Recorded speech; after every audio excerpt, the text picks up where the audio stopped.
Hi, my name's Phil. I like talking about politics, and in this video I like to discuss the implications for the Port of Rosslare in Ireland actively looking at ways to bypass Britain in post-Brexit trade routes as Brexit once again generates more business for EU countries at the cost of those in the UK. But first, if you'd like to be notified of daily news and politics, please subscribe to the channel and click the bell notification icon.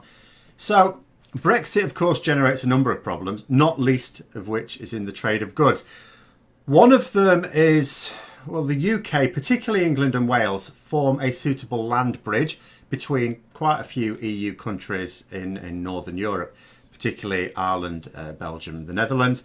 I live near a major freight route and I'm frequently behind lorries. And quite a lot of those lorries, they list their destinations on the back. You can see where they go to and from. And quite a few of them do not include any UK locations at all. They're just passing through because it's quicker, shorter route. And if they get stuck at the border into the UK for a good long time after Brexit, and then they get stuck on the way out again for a good long time, then that good long time times two suddenly doesn't make it such a quick ride after all. That causes a couple of problems for those traders. First of all, the goods are in transit for longer. The longer it takes, the more the transport costs, and those additional costs of course have to be added onto the cost of the goods. That makes those goods less competitive, so fewer are sold, jobs are lost, and maybe the entire business goes under as well. Not really a positive outlook. The second problem is that you are failing to offer a real role in the just-in-time supply chain. So for companies and some goods that just can't wait, I could give you an example in my particular case. So in order to try and circumvent my current seemingly insoluble technical problems, which some of you may be aware of, I have sent off for a particular microphone that should help me do things very, very differently. However, I've just got an email today that it will be delayed by weeks. I'm looking at the end of the month. When those weeks pass, I may find that it's delayed yet again. That wouldn't be the first time something like this has happened. So I will, of course, try and find it somewhere else, even if it costs more, meaning that they will have lost my business. But if I can't find it elsewhere, then I will just have to suffer my current problems until it eventually does arrive. Now, the same may be true on a larger scale. In fact, inevitably will be. If the goods can be sourced elsewhere with a quicker delivery time, then many customers will just do that. Only for goods that can't be obtained somewhere else will customers maybe put up with longer transport times. And even then, only if it's possible. Like, I can wait for this microphone. It's annoying, but that's all there is to it. For some goods, for some businesses, actually, I need it in 48 hours or 72 hours or something. Otherwise, I can't run my business. So I don't think Irish businesses are all that keen on pinning their hopes on the fact that people will put up with greater transport costs and times. So the southeastern port of Rosslare, which would normally ferry goods across, to Wales, and the freight would then pass through the UK into France, Netherlands, other European nations. It does have some direct routes into the mainland as well, into France, but it is now in talks to increase that capacity directly to the EU mainland to bypass Britain. Now, that's not new in itself. I actually talked about this last year, for example, when it was first been mooted, because it's been quite a long time that a no-deal Brexit has been feared. But where we are now is we know that even if we get a deal, it's not even just fear of the no deal. Even if we get a deal, we know that there's still going to be issues at the borders. There's still going to be queues. We're still going to have friction. That's going to be very real. So an alternative route is useful. Obviously, if there's a very chaotic no deal, much more so. A manager at Rosslare was quoted as saying that there are currently between 150 and 170,000 lorry journeys a year from their port that just cut across Britain. They're not going to any destination in Britain, they're just cutting across using the land bridge.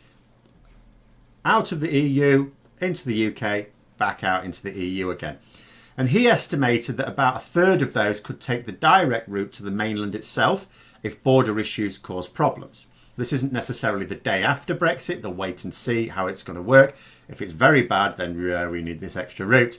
And that will be based on an assessment, bear in mind, of how well UK border controls are likely to work. Let us say they work less well than anticipated. I know, it's out there. I mean, when has Boris Johnson's government ever introduced something that's worked less well than we've imagined? I know, but just let's say. Then that could mean even more diverting, of course. Naturally, the few lorries that do try and get across the UK, the less congestion there'll be. So there will be an equilibrium somewhere. We're not talking about, we'll lose all the lorries going across.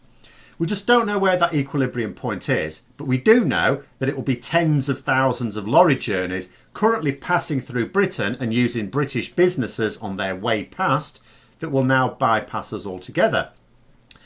Now, you do have to bear in mind that this will still add to the journey time.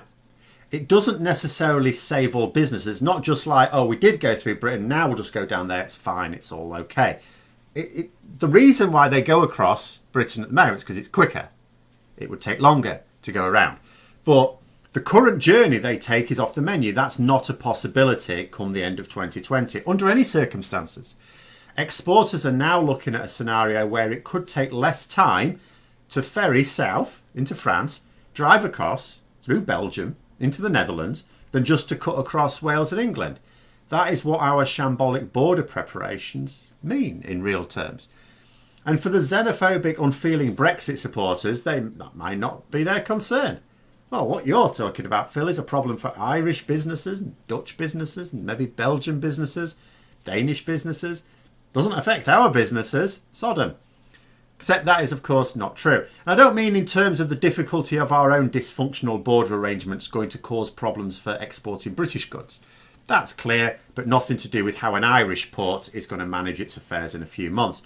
Like I said earlier, I follow lorries all the time that are just passing through. But passing through doesn't mean they don't stop. It's quite a long way across Britain sometimes. They will need fuel. The drivers still need coffee and Mars bars, and I see them all the time in my part of the country, which is close to a number of ports. I may soon not see all that many of them. Imagine all the local businesses that will lose business due to this sudden drop in traffic. There will still be traffic. There will still be lorries coming through. There'll be still lorries that are delivering to places in Britain and taking from Britain. But the problem is businesses need a certain level of custom in order to be able to function. You know, you can't just say, oh, well, a drop in trade, they won't make as much money. There comes a point where they're not making a profit at all, and then that drop in trade could finish them off. And all around me, there's these major trade routes that I live near to are generally former Labour areas that voted for Brexit and then voted for a hard Brexit by electing Conservative MPs last December. Another example of how Brexit is going to hit hardest the areas that shouted loudest for it. But these lorries are still going to be making those journeys. In fact, they'll be making longer journeys. They will still be stopping for fuel, coffee and confectionery, but they'll be doing it in EU countries. Our loss will be the gain of some businesses in the EU, because that's the thing.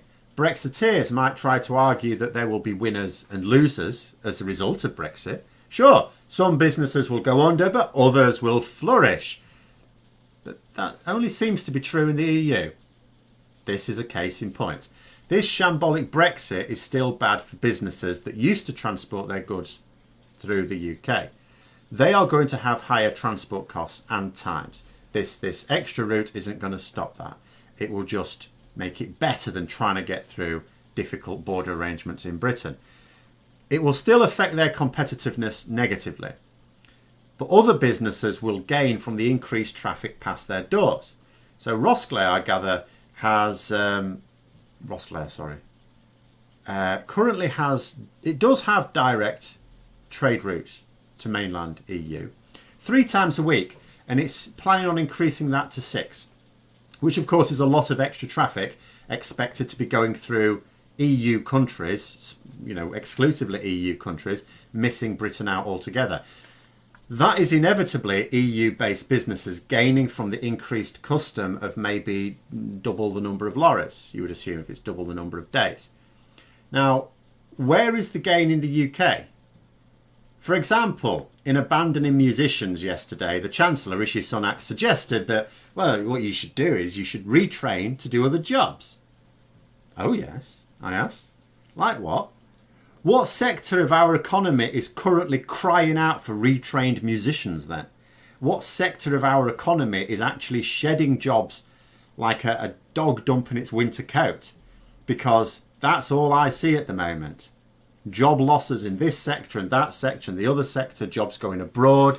I don't really see a sector of the economy that's going, we're just so short of staff. I tell a lie, there is one, and that is, of course, people to pick fruit and veg. We don't seem to be able to deal with that one. That's a problem. Anything else, anything more realistic, anything in towns and cities, not seeing it. Where is it? Someone tell me. Where is the growth industry? These jobs lost, who are currently supplying fuel, coffee and food to passing truckers, are not going to be able to just get a job somewhere else. There isn't a net growth of jobs in the UK. And it's not even just about Brexit, because now we have COVID knackering our economy and closing businesses down due to a lack of government support. That is apparently world beating, by the way, even though identical businesses in some countries, not all, but some, are being protected by their governments. In the overall balance, Brexit is a net loss to both the EU and the UK. But for the EU, there are at least some gains that you can say, well, you know, they're going to lose, but they're going to gain. So to balance out the losses a little bit. In the UK, there doesn't seem to be anything. No one is able to give me anything at all. No gain. Even the most prominent Brexiteers have stopped trying to claim that there is. Oh, we always said there were going to be job losses. We always said it was going to make us poorer. Did you? Because that's not what I remember. I don't think it's what a lot of people remember either. But anyway, those are my thoughts. Let me know yours in the comments below. Hope you found the video interesting. If you did, don't forget to click the like button. If you'd like to support the channel further, please also click the Patreon link for details. And until next time, I'll see you later.